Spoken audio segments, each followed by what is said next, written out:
नमस्ते गुरुदेव, आपके चरणों में दंडवत प्रणाम करती हूँ।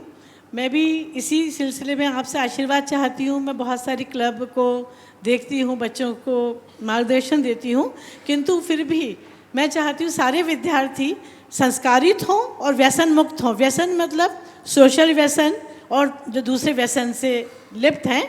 तो मैं ये कहना चाहूँगी सभी बच्चे ऐसे नहीं हैं, लेकिन जो बच्चे ऐसे हैं उनको देख के बहुत तकलीफ़ होती है कि उनके पेरेंट्स ने पढ़ने भेजा है और हम उन्हें कुछ कर नहीं पा रहे हैं। तो आप अपना आशीर्वाद दें और मार्गदर्शन दें कि मैं किस तरह से सभी बच्चों में ये भावना उत्पन्न करने में सहायता कर सकती हूँ। धन्यवाद। आपने जो भाव प्रकट किया है, निश्चित ये बहुत ही स्वागत योग्य भाव है। बच्चों के भविष्य के प्रति सजग रहना हर अध्यापक या शिक्षक की जिम्मेदारी है, पर आज बहुत कम शिक्षक ऐसा सोचते हैं। ज़्यादातर तो अपनी ड्यूटी पूरी करना ही अपनी जिम्मेदारी समझते हैं। यदि सभी शिक्षक इस बात पर ध्यान देने लगे और बच्चों को भावनात्मक रूप से जोड़कर मोटिवेट करे, तो उनमें भटकाव कम हो सकता है। समय का कुप्रभाव है, भटकाव है, हो रहा है। हम उसे रोकने की कोशिश करें, उन्हें अपने साथ जोड़कर बदलने की कोशिश करें। हम केवल हिदायतें दे करके नहीं बदल सकते। हमें चाहिए कि हम उनको उनके भावनात्मक स्वास्थ्य के प्रति जागरूक करें। अगर बच्चों को आध्यात्मिक प्रेरणा दी जाए तो बहुत बड़ा बदलाव हो सकता है।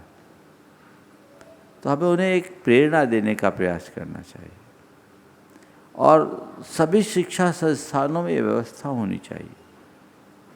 कहने को नैतिक शिक्षा के नाम पर कुछ बातें पढ़ाई जाती है, लेकिन उसमें भी नैतिकता का पाठ कम, केवल किस्से कहानी याद कराने की बात ज़्यादा हो जाती है। संस्कार गढ़े जाए। नई शिक्षा नीति में भारत सरकार ने भारतीय ज्ञान परंपरा को साथ लेकर इस तरह के उपक्रम किए। इसे अच्छे से प्रोत्साहित करना चाहिए, सुविचारित तरीके से इसे लागू करना चाहिए। और यदि हम ऐसा करेंगे तो बहुत अच्छे सुपरिणाम दे सकेंगे। निश्चित हमारे समाज का युवा अगर व्यसनग्रस्त हो रहा है, एडिक्शन है, और आज के समय में ड्रग एडिक्शन या अल्कोहल का एडिक्शन, ये तो भयावह है ही। सबसे ज़्यादा जिसकी चर्चा आपने की वह है सोशल मीडिया का एडिक्शन, डिजिटल एडिक्शन। ये बहुत भयानक है। इसने हमारी क्रियाशीलता को प्रभावित किया है। ये हमें अंदर से कमज़ोर कर रहा है, क्रिएटिविटी खत्म हो रही है। अगर हमारी युवा शक्ति में, युवा प्रतिभा में इस तरह की स्थिति आएगी तो इसके परिणाम कभी अच्छे नहीं होंगे। हमें इस पर गंभीरता से विचार करना।